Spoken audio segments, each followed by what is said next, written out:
नमस्कार दोस्तों, स्वागत है आप सभी का एमएस एकेडमी में, जहां आजकल हम लोग एसी एनालिसिस पे फोकस किए हुए हैं। एसी एनालिसिस के जो प्रोग्राम्स हैं, जो शेड्यूल है, उसमें जो आज का शेड्यूल है उसमें हम लोग एलसी ऑसिलेशन देखने वाले हैं। LC oscillation.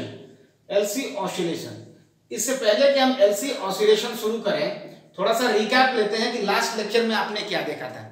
तो लास्ट लेक्चर में आपने देखा था कि कोई भी जो ट्रायंगल होता है, right angle triangle, impedance triangle क्यों होता है, और साथ ही साथ हमने ये भी बात की थी कि राइट एंगल ट्रायंगल ही क्यों होता है। ठीक है, शायद इस बात को हम भूल गए थे। तो राइट एंगल ट्रायंगल ही इंपिडेंस ट्रायंगल क्यों होता है, इसके पीछे रीजन ये होता है कि जो करंट होती है किसी प्योर इंडक्टर में या प्योर कैपेसिटर में, करंट जो है कि ये रजिस्टर रहा, यदि ये एक्सएल माइनस एक्सी रहा और ये जेड हो रहा था, तो हमने बताया था कि ये 90 डिग्री लैग कर रहा था current in case of inductive और लीड कर रहा था 90 degree in case of capacitive. इसका मतलब एक राइट एंगल ट्रायंगल का बाय डिफॉल्ट फॉर्मेशन हो ही जाता है, इसलिए इंपिडेंस ट्रायंगल हमेशा एक राइट एंगल ट्रायंगल ही होता है। उसके बाद हमने डिस्कस किया था, एक न्यूमेरिकल लगाया था। उसके बाद एलसी और आरसी सर्किट के बारे में हम लोग डिस्कस किया था। साथ ही साथ हमने ये भी देखा था कि एलसी और आरसी सर्किट में जो एंगल था, जो थीटा आ रहा था, tan inverse of XL by R या एक्सी बाई आर आ रहा था, तो वो या तो 90 डिग्री से कम था या 0 डिग्री से ज्यादा था, यानी 0 से 90 डिग्री के बीच में। यदि एंगल पॉजिटिव आ रहा था, इसका मतलब लैग कर रहा है वोल्टेज, और यदि एंगल नेगेटिव आ रहा था मतलब वोल्टेज लीड कर रहा है। गलत बोल दिया मैं। एंगल यदि पॉजिटिव आ रहा है मतलब कि वोल्टेज लीड कर रहा है, एंगल नेगेटिव आ रहा है मतलब कि वोल्टेज लैग कर रहा है। ये बात को हमने डिस्कस किया था। आज मैं बताया भी था आपको एलसी ऑसिलेशन शुरू करेंगे, तो चलिए हम लोग शुरू करते हैं एलसी ऑसिलेशन को। एलसी ऑसिलेशन से बेसिकली आप समझते क्या है? एलसी ऑसिलेशन का मतलब आपके पास एक अब ऐसा सर्किट है, ठीक है, अब आपके पास एक ऐसा सर्किट है जिसमें एक आपके पास एल होगा, एल बोले तो इंडक्टर, एक इंडक्टर होगा, मान लीजिए ये हमारी स्विच है, ठीक है, और इसके साथ एक जुड़ा होगा आपके पास कैपेसिटर, और ये ही दोनों आपस में क्या होंगे, बस जुड़े होंगे। एक्चुअली किसी एक सर्किट जिसमें केवल एल और सी हो, और वो क्या करता है कि यदि हम, चूंकि इसमें पहली बार तो एनर्जी देनी पड़ेगी क्योंकि ये भी एनर्जी लेस है, ये भी एनर्जी लेस है, तो first time we will have to apply some amount of energy, कुछ एनर्जी हमें क्या करना पड़ेगा, देना पड़ेगा इस सर्किट में। सपोज करिए ये सी है, ये एल है, और ये स्विच रहा है, ये स्विच है, सपोज करिए K2 है, और ये भी स्विच है, सपोज करिए K1 है। मैं इसकी कहानी को बताता हूं आपको, उसको सुनिए आप। कह रहा है कि एक सर्किट है हमारा, जिस सर्किट में एल और सी लगे हुए हैं, लेकिन हम क्या करते हैं, किसी एक्सटर्नल सोर्स ऑफ ईएमएफ से, हम ई से सपोज करिए क्या कर रहे हैं, हम इससे एक पोटेंशियल दे रहे हैं इसको, मतलब कि कैपेसिटर को चार्ज कर रहे हैं, ठीक है। बाहर से हमने कैपेसिटर को चार्ज किया, K1 को क्लोज करके ये सर्किट क्लोज हो गया, तो ये चार्ज हो गया। अब हम K1 को ओपन कर देंगे, और K1 को ओपन कर देंगे तो इसके पास जो चार्ज है, जो स्टोर्ड चार्ज है, वो ऐसे ही बना रहेगा। अब हम क्या करेंगे, K2 को अब क्लोज कर देंगे। अभी तक K2 ओपन था, जैसे ही क्लोज करेंगे, यहाँ पॉजिटिव टर्मिनल है, यहाँ नेगेटिव टर्मिनल है, एक करंट फ्लो होने लगेगी इस एलसी सर्किट में। एक एलसी सर्किट में जब करंट फ्लो होगी, तो जो अपना इंडक्टर है, इसमें यदि करंट फ्लो हो रही है, तो इसमें कुछ पोटेंशियल स्टोर होगा, कुछ एनर्जी स्टोर होगा। इसमें एनर्जी जो स्टोर होता है, काइनेटिक एनर्जी जो स्टोर होता है, वो स्टोर होता है in the form of electric field. जो मैग्नेटिक फील्ड के एनर्जी स्टोर करता है वो इंडक्टर कहलाता है, यानी inductor stores energy in the form of magnetic field. तो ये मैग्नेटिक फील्ड अपने चारों तरफ डेवलप करेगा।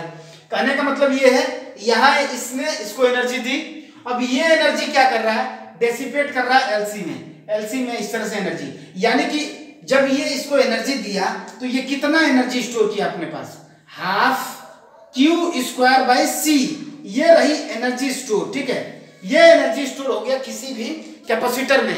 कोई कैपेसिटर कितनी एनर्जी स्टोर करेगा, वो मैक्सिमम वैल्यू होती है हाफ Q²/C या हाफ CV² लिखते हैं, ठीक है। चूंकि पोटेंशियल V है, V को हमने रिप्लेस कर दिया Q/C से, हमें ये मिल गया। चलिए, ये एनर्जी हो गई। अब यही एनर्जी हाफ Q²/C इसको दे देगा, यानी कि जब ये धीरे धीरे डिस्चार्ज होना शुरू करेगा, और धीरे धीरे डिस्चार्ज होके, और ये धीरे धीरे चार्ज होना शुरू करेगा, यानी कि ये डिस्चार्ज हो रहा है, ये डिस्चार्ज हो रहा है, ये डिस्चार्ज हो रहा है, और ये क्या हो रहा है, ये चार्ज हो रहा है। समझ पा रहे हैं?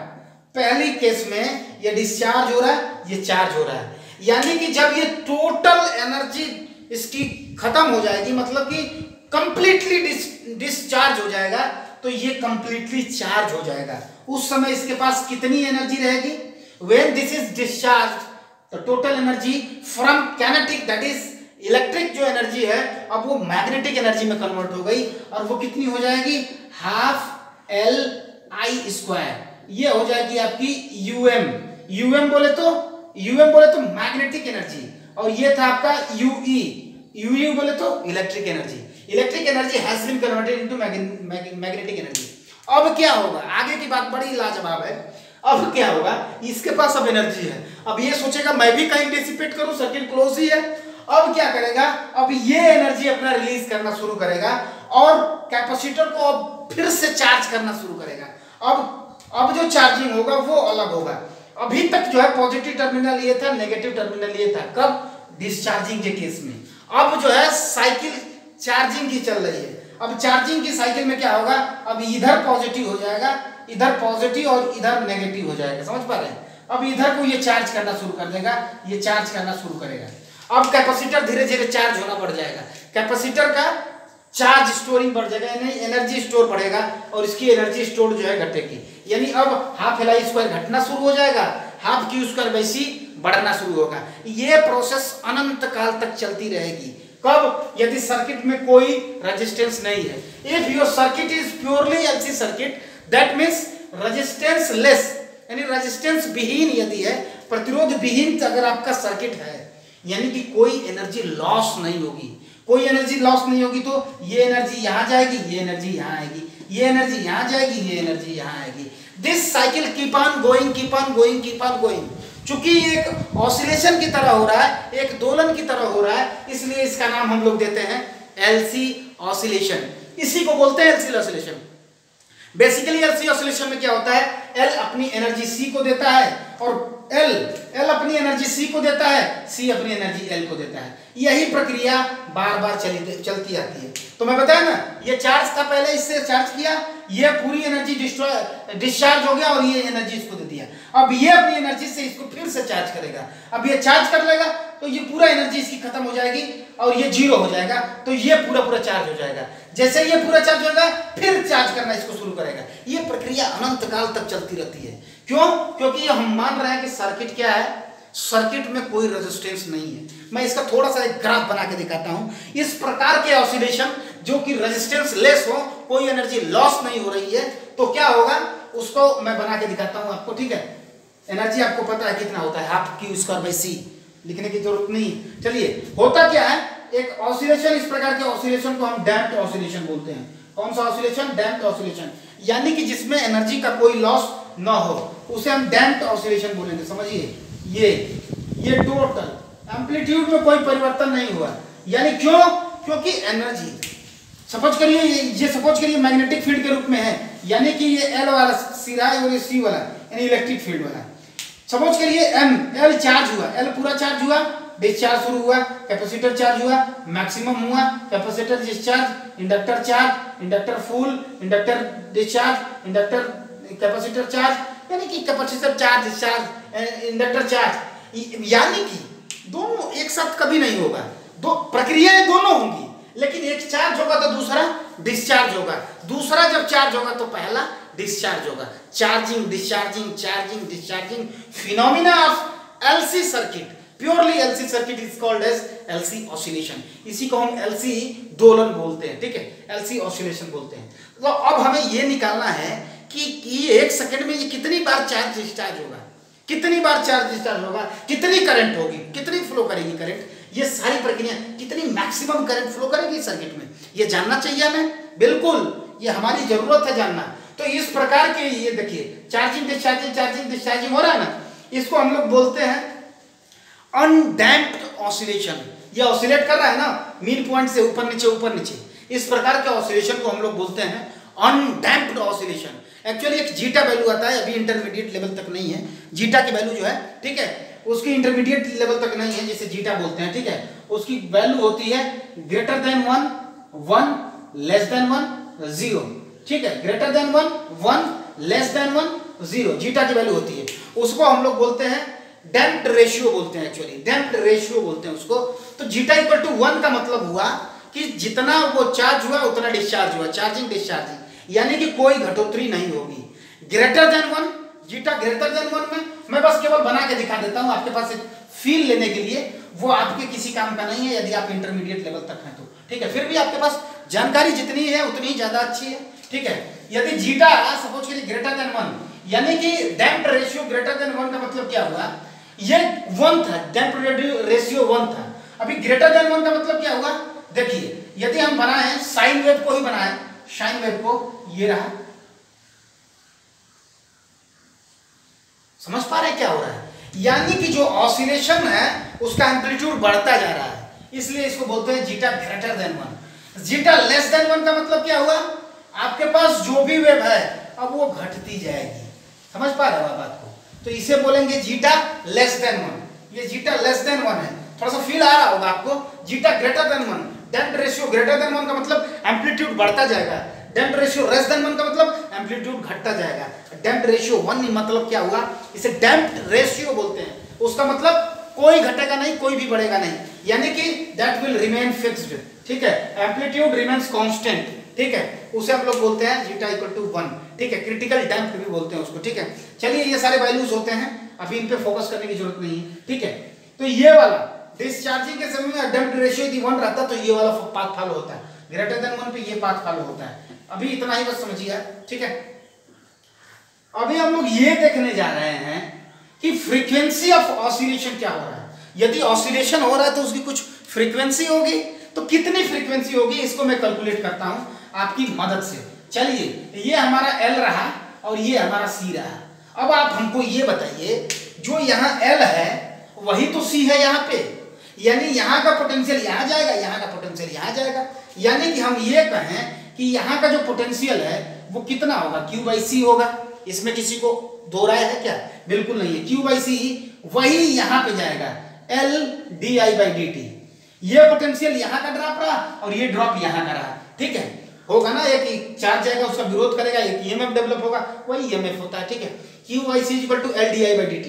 अब आप एक काम करिए, जब करंट घट रहा है तो आप लिख सकते हो I = -dq/dt, बिल्कुल लिख सकते हो। I एक्चुअली dq/dt होता ही है, लेकिन जब करंट घट रहा है तो माइनस साइन यही बताता है कि करंट घट रहा है, final value is less than initial value, that's why we get negative sign है। तो यदि आप चाहें तो इस वाले इक्वेशन को एक साथ यदि रखें तो मिलेगा आपको L dq/dt माइनस, इसको मैं इधर ले गया हूं, minus Q/C is equal to क्या मिलेगा आपको, अभी एक्चुअली dq/dt इक्वल टू मिलेगा आपको 0। एक और काम करते हैं, क्योंकि dq/dt की जगह पे हम लोग q की जगह पे हम लोग I, ठीक है, आप q की जगह पे क्या लिख सकते हैं आप, I = कितना होता है dq/dt, पॉइंट आपका I = -dq/dt, यानी L dq मैंने लिख दिया, इसको I बना लीजिए di/dt, ठीक है। अब I को यदि यहाँ से रिप्लेस करें तो आपको मिलेगा -L। अब चूंकि dq/dt है और d/dt ऑलरेडी था, यानी कि ये बन जाएगा d2/dt² × I, ठीक है, ये समझिए d2 आ चुकी है, q बन जाएगा ना, ठीक है, ये d2q अब d2q/dt² -q/c = 0। एक काम करिए, माइनस साइन को हटा दीजिए, माइनस साइन को, जैसे ही माइनस साइन को आप हटाएंगे आपको मिलेगा L d2q/dt², ठीक है, प्लस q/c = 0।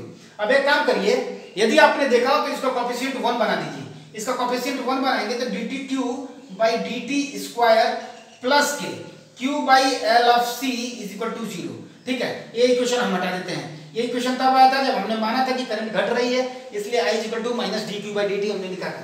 अब एक काम करिए, ये हमारे पास एक इक्वेशन हो गया, दिस इक्वेशन सपोज करिए 1 है।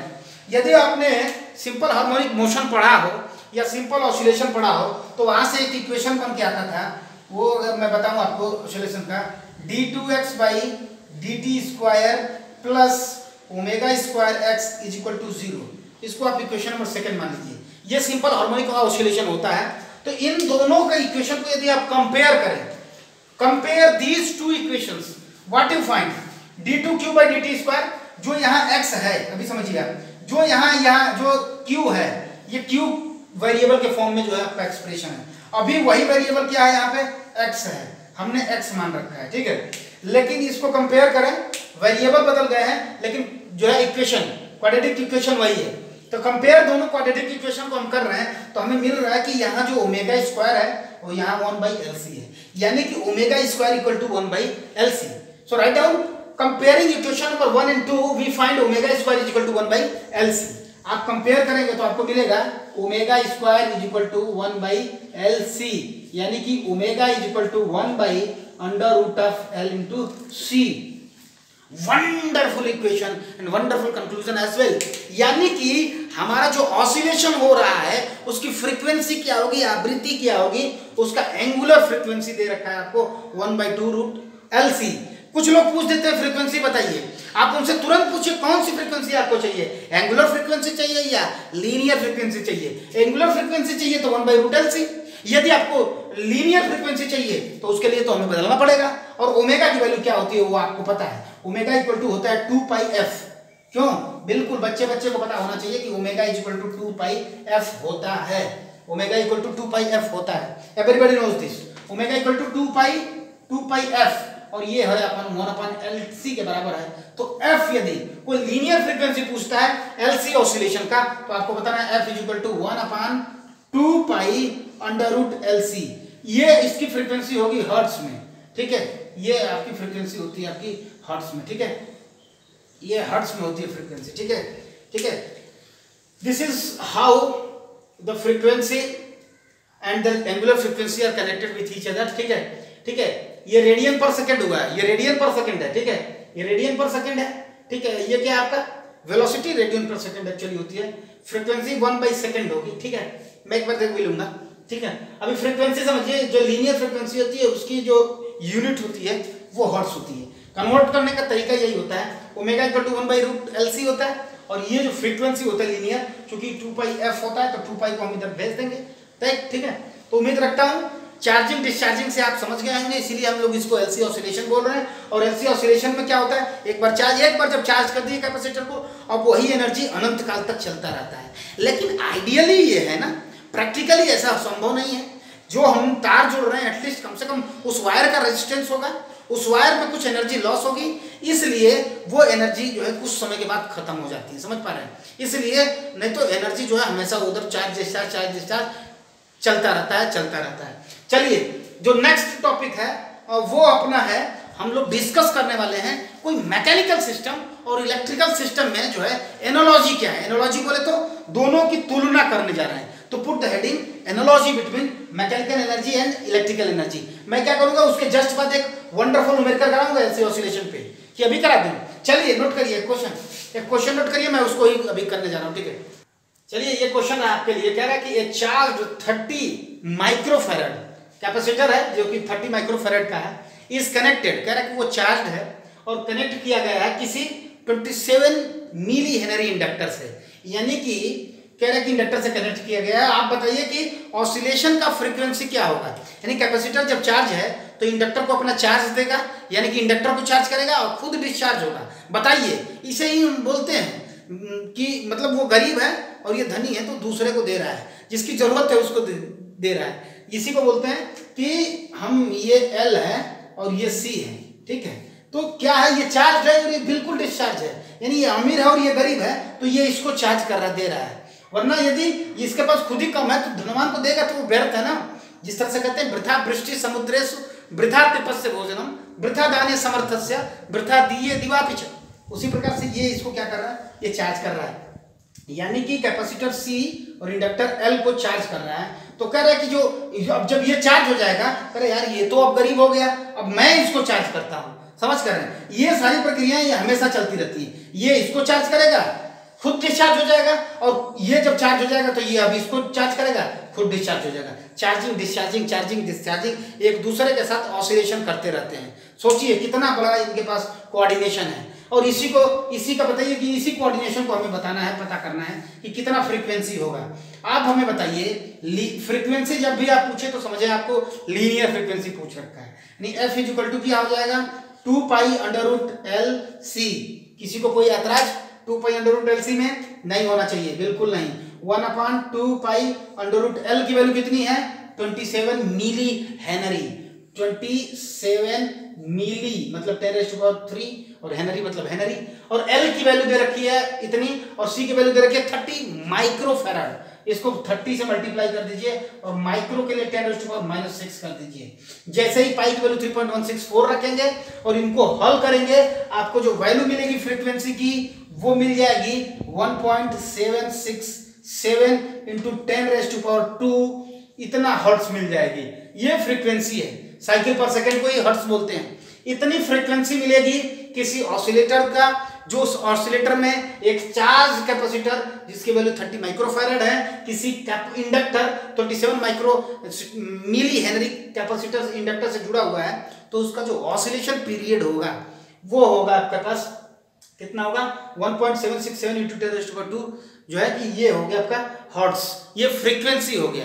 1 फ्रीक्वेंसी को हम टाइम पीरियड, आपको टाइम पीरियड भी पूछ सकता है, पूछा नहीं है लेकिन पूछ सकता है। टाइम पीरियड कितना होता है 1/f होता है। Time period is always 1/f, तो 1/f कर देंगे तो क्या मिल जाएगा आपको 1/1.767 और ये 10⁻² ऊपर चल जाएगा तो 10⁻⁻², इतना सेकेंड हो जाएगा। क्या सेकेंड? इतने सेकेंड में जो है आपका चार्जिंग डिस्चार्जिंग कंप्लीट हो जाएगा। एक चार्जिंग डिस्चार्जिंग कंप्लीट हो जाएगा उतने समय में। इसी को हम फ्रीक्वेंसी बोलते हैं। Actually frequency and time period are reciprocal to each other. पहले वेरी फर्स्ट लेक्चर में हमने एसी के वेरी फर्स्ट लेक्चर में ही बता दिया था, ठीक है। और एलसी ऑसिलेशन इस तरह से हम खत्म करते हैं, ठीक है। लेकिन एक जो पॉइंट है, कल का टॉपिक अपना रेजोनेंस होगा, लेकिन उससे पहले हम लोग थोड़ा सा मैकेनिकल और इलेक्ट्रिकल के बीच में कंपैरिजन कर लेते हैं। So put the heading comparison between mechanical and electrical system. So किसी मैकेनिकल सिस्टम और इलेक्ट्रिकल सिस्टम में क्या अंतर है, ठीक है। यानी देखिए अंतर देखिए मैकेनिकल और इलेक्ट्रिकल में क्या है। हम सप्लाई दे रहे हैं फैन को, हमारे ऊपर जो फैन चल रहा है वो हम जो सप्लाई दे रहे हैं, वो फैन के जो सप्लाई दे रहे हैं वो इलेक्ट्रिकल है। फैन जो चल रहा है वो मैकेनिकल है, समझ पा रहे हैं, वो मैकेनिकल है। तो इलेक्ट्रिकल और मैकेनिकल में अंतर आप समझिए, ठीक है। तो इलेक्ट्रिकल मैकेनिकल में अंतर ये है कि इलेक्ट्रिकल में हम लोग मास की कैलकुलेशन करते हैं, मास MASS, मास जिसे M बोलते हैं ना। इलेक्ट्रिकल में जो मास होता है, ये मैकेनिकल में, ये मैकेनिकल इधर पार्ट है, ठीक है, इधर मैकेनिकल है, ठीक है। इधर मैकेनिकल ला, सपोज के लिए इधर अपना इलेक्ट्रिकल पॉइंट हम लोग ले रहे हैं रखने के लिए, ठीक है। मैकेनिकल और इलेक्ट्रिकल में हम थोड़ा सा एनालॉजी देते हैं कि जो चीज हम लोग इलेक्ट्रिकल में इंडक्टर कहते हैं, मैकेनिकल में उसको क्या कहते हैं। जो चीज हम कैपेसिटर कह रहे हैं उसको क्या कहते हैं मैकेनिकल भाषा में। जिसे हम फ्रीक्वेंसी बोलते हैं, करंट बोल रहे हैं, उसको क्या बोलते हैं मैकेनिकल लैंग्वेज में, वो सारे पॉइंट्स। तो जिसको हम लोग इंडक्टर बोलते हैं, एल, जिसे हम लोग इंडक्टर बोलते हैं, ठीक है, इंडक्टर बोलते हैं, उसी को हम लोग मैकेनिकल भाषा में मास बोलते हैं।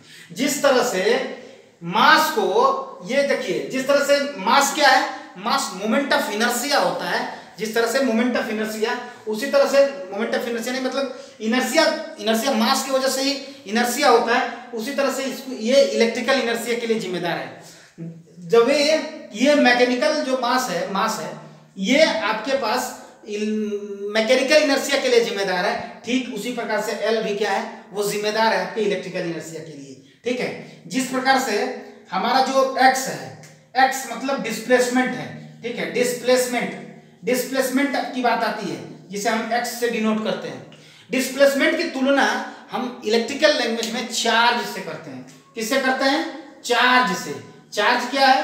क्यू मतलब कूलम, डिस्प्लेसमेंट मतलब मीटर, ठीक है। उसी तरह से यदि हम डिस्प्लेसमेंट को डिराइव करते हैं, डिफरेंशिएट करते हैं, तो हमें एक टर्म मिलता है जिसे बोलते हैं हम वेलोसिटी। क्या बोलते हैं? वेलोसिटी। हिंदी में बोलते हैं उसको गति, ठीक है। वेलोसिटी मतलब होता है आपका वेग, ठीक है। इसको हम dx/dt से हम डिनोट करते हैं, समझ गए। इसी को वेलोसिटी v से डिनोट करते हैं, d2x/dt को बोलते हैं, ठीक है। उसी प्रकार से जो वेलोसिटी होती है उसको हम इधर इलेक्ट्रिक करंट से डिनोट करते हैं, CURRENT।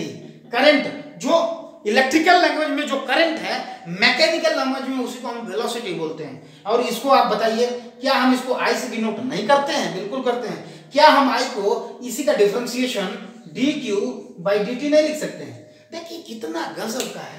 यहाँ जो डिस्प्लेसमेंट को डिफरेंशिएट किया वेलोसिटी मिल गई, ठीक उसी प्रकार से चार्ज को डिफरेंशिएट किया करंट मिल गया। वंडरफुल एनालॉजी है दोनों के बीच में, मास चार्ज, ये रहा आपका करंट, ठीक है, ये सारे पॉइंट्स होते हैं। एक और पॉइंट जो है मैं बता दूं आपको, जो आपका फोर्स कांस्टेंट होता है, फोर्स कांस्टेंट क्या बोलते हैं, फोर्स कांस्टेंट को फोर्स कांस्टेंट जो के होता है आपका, फोर्स कांस्टेंट के मैकेनिकल लैंग्वेज में उसी को 1/c बोलते हैं। c क्या होता है, रेसिप्रोकल ऑफ कैपेसिटर, रेसिप्रोकल माने उल्टा ना, रेसिप्रोकल ऑफ कैपेसिटर होता है, ठीक है, कैपेसिटर, ठीक है, कैपेसिटर का रेसिप्रोकल 1/c करते हैं तो वही के कांस्टेंट, जो फोर्स कांस्टेंट के आता था हाफ के एक्स स्क्वायर, वही के कांस्टेंट। थोड़ा सा हम लोग मैकेनिकल और इलेक्ट्रिकल एनर्जी की भी चर्चा कर लेते हैं, ठीक है। मैकेनिकल और एनर्जी की चर्चा यदि हम करना चाहें तो मैकेनिकल एनर्जी कितनी होती है, kinetic energy plus potential energy, ठीक है, kinetic energy plus potential energy, ये 4 पॉइंट हो चुके थे। अंतिम पॉइंट और डिस्कस करेंगे, उसके बाद थोड़ा सा एक थ्योरी पोर्शन को डिस्कस करेंगे, ठीक है। तो मैकेनिकल एनर्जी में होता है kinetic energy plus potential energy. Kinetic energy कितना हो जाएगा, एनर्जी की बात करें, यू मैकेनिकल की बात करें तो कितना हो जाएगा, हाफ के एक्स स्क्वायर, ये पोटेंशियल एनर्जी रहा, चाहे आप स्प्रिंग की ही मान लीजिए, हाफ के एक्स स्क्वायर प्लस के हाफ mv स्क्वायर, ये आपके पास काइनेटिक एनर्जी हो गई, ये पोटेंशियल एनर्जी, टोटल एनर्जी को मैकेनिकल एनर्जी बोलते हैं। इस बात को तो बच्चा जानता है, ठीक है। चलिए उसी प्रकार से इलेक्ट्रिकल एनर्जी की बात करें तो इलेक्ट्रिकल में भी 2 एनर्जी हो जाएगी, और वो एनर्जी को हम लोग बोलते हैं कि एक एनर्जी जो कैपेसिटर में स्टोर हो रही है और एक एनर्जी जो इंडक्टर में स्टोर हो रही है। तो उसे यदि हम इलेक्ट्रिकल एनर्जी का नाम दें तो वो हो जाएगा half Q square by C plus half L I square. ये आपकी वो एनर्जी है जो इंडक्टर में स्टोर हो रही है, ये आपकी वो एनर्जी है जो कैपेसिटर में स्टोर हो रही है। तो total energy is electrical energy और ये टोटल एनर्जी क्या है, मैकेनिकल एनर्जी है। मैकेनिकल एनर्जी और इलेक्ट्रिकल एनर्जी में बेसिकली यही अंतर रहा है, ठीक है। आइए थोड़ा सा और डिस्कस करते हैं हम लोग मैकेनिकल और इलेक्ट्रिकल में एक्चुअली अंतर क्या है। मैकेनिकल एनर्जी और मैकेनिकल और सिस्टम और इलेक्ट्रिकल सिस्टम में जो सबसे बड़ा अंतर है वो टाइम कांस्टेंट का है। मुझे जो लगता है, मैं पर्सनल बता रहा हूं, वो टाइम कांस्टेंट का है। जैसे ही इलेक्ट्रिकल की देखिए बात, जैसे ही आप स्विच ऑफ करते हैं आपका जो ग्लो होने वाला बल्ब है वो ऑफ हो जाता है, तुरंत बंद हो जाता है। लेकिन एक मोटर को ले लीजिए, मोटर को तुरंत आप, फैन को ले लीजिए ना, फैन को आप तुरंत ऑफ करते हैं, फैन तुरंत नहीं रुकता है। क्या तुरंत रुक जाता है? बिल्कुल नहीं, ये चलता है, धीरे धीरे धीरे धीरे करके रुकता है। और जो इलेक्ट्रिकल है उसको जैसे ही बल्ब को आपने ऑफ किया, स्विच को जैसे ही ऑफ किया, बल्ब तुरंत ऑफ हो जाता है। क्यों? This is because of the difference in the time constant. जो मैकेनिकल टाइम कांस्टेंट है और जो इलेक्ट्रिकल टाइम कांस्टेंट है, इसमें बहुत बड़ा अंतर होता है। तो मैकेनिकल टाइम कांस्टेंट बहुत ज्यादा होता है। टाइम कांस्टेंट का जब मैं सिग्निफिकेंस बता रहा था, मैं उस दिन भी बताया था कि जो टाइम कांस्टेंट होता है वो ये बात बताता है कि कोई सिस्टम कितना जल्दी चालू होगा, कितना जल्दी बंद होगा, कितना जल्दी चार्ज होगा, कितना जल्दी डिस्चार्ज होगा, ठीक है। तो इलेक्ट्रिकल टाइम कांस्टेंट बहुत कम होता है, तो तुरंत चार्ज, तुरंत डिस्चार्ज, तुरंत ऑफ, तुरंत ऑन, ठीक है। लेकिन जो मैकेनिकल सिस्टम होता है ये चालू होने में भी समय लेता है, बंद होने में भी समय लेता है। So charging and discharging both takes place very soon in case of inductor, in case of capacitor, मतलब in case of electric circuit. लेकिन मैकेनिकल सर्किट में क्या होता है, उसे रुकने में समय लगता है। आपने ये भी देखा होगा कि जो हमारी ये सिस्टम, जो इलेक्ट्रिकल सिस्टम है वो बड़ा तेज ऑपरेट करते हैं, जबकि मैकेनिकल सिस्टम वो जल्दी से, मतलब स्विचिंग पावर जो है, स्विचिंग पावर जिसे बोलते हैं, आप समझ पाओगे यदि थोड़ा सा आप अपने आप को स्टैंडर्ड करो। तो जो स्विचिंग पावर होता है, इलेक्ट्रिकल की स्विचिंग पावर बहुत तेज होती है, मैकेनिकल की स्विचिंग पावर बहुत स्लो होती है, ठीक है। इसकी स्विचिंग पावर बहुत तेज होती है, इसकी स्विचिंग पावर बहुत तेज होती है, समझ गए। तो this is the basic difference between electrical and mechanical.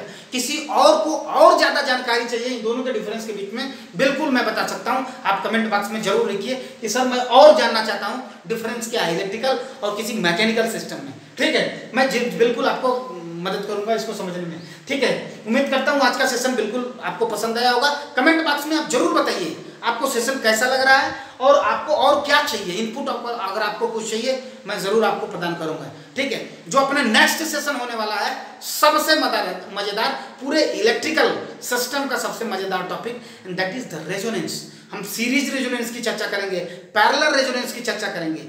आखिर रेजोनेंस है क्या, ये किस चिड़िया का नाम है, इस बात को डिस्कस करेंगे। सीरीज रेजोनेंस, पैरेलल रेजोनेंस क्या होता है, क्यू फैक्टर जिसे क्वालिटी फैक्टर कहते हैं, सीरीज में क्या होता है, पैरेलल में क्या होता है, ये सारे पॉइंट्स को हम लोग कल आपके सामने प्रस्तुत करेंगे शाम 6 बजे। तो बने रहिए आप MS एकेडमी में, जुड़े रहिए, अपना ज़्यादा से ज़्यादा व्यू दीजिए, लाइक करिए, शेयर करिए और सब्सक्राइब जरूर करिए। यदि आप मेरी वीडियोस को वॉच कर रहे हैं डेली तो सब्सक्राइब जरूर रखिए, ठीक है, और शेयर करिए वीडियोस को तथा ज़्यादा से ज़्यादा लोगों तक ये हमारी वीडियोस पहुंच चुके हैं, क्योंकि you are the ultimate one who can share the maximum my videos. ठीक है, so thank you very much, बने रहिए MS एकेडमी के साथ।